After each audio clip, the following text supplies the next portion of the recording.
مجرد ما يصيح الولد أن أبغى هاتف، على عيني وراسي أبوي أحبابي مرة بمرة خاصة عاد إذا قال حمه والأم قالت حال أب، عاد الأب ما يعرف ما يجي حتى رقاد عنين يمثل الأوامر السامية.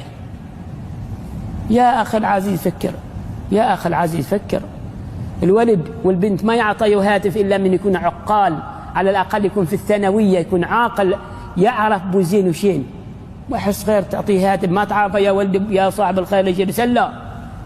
جالسين ناس شياطين إنس يسعون لهذا، شياطين إنس أعظم من شياطين الجن. صحيح ولا ما صحيح؟ كم من الشباب ضاعوا وفسدوا، فسدت أخلاقهم بسبب إهمال الآباء. آخر شيء أخبركم عن قصة واقعية ختاما للدرس. جماعة كنت في محكمة من المحاكم لا داعي لذكرها، جماعة شبابهم أولادهم تضاربوا، وجات الشرطة وخبروا الشرطة والشرطة شلتهم.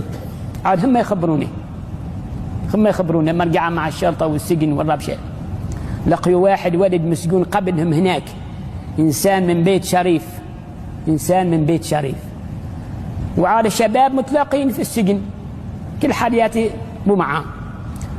قالوا له انت مو جابك هنا، احنا شلاتيه وهنا ما انهم متعلمين، مو انت جابك هنا، احنا متضاربين.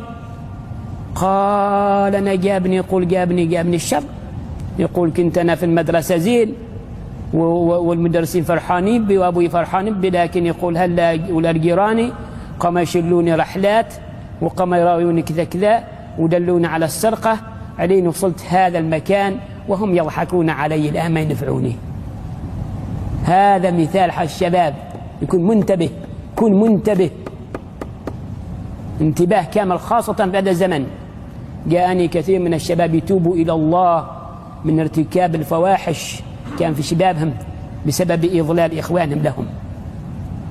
وبارك الله فيكم وجزاكم الله خيرا وعوض الله لكم الأجر والإحسان. سبحانك اللهم وبحمدك نشهد أن لا إله إلا أنت نستغفرك ونتوب إليك. اللهم اغفر لنا ذنوبنا وتب علينا.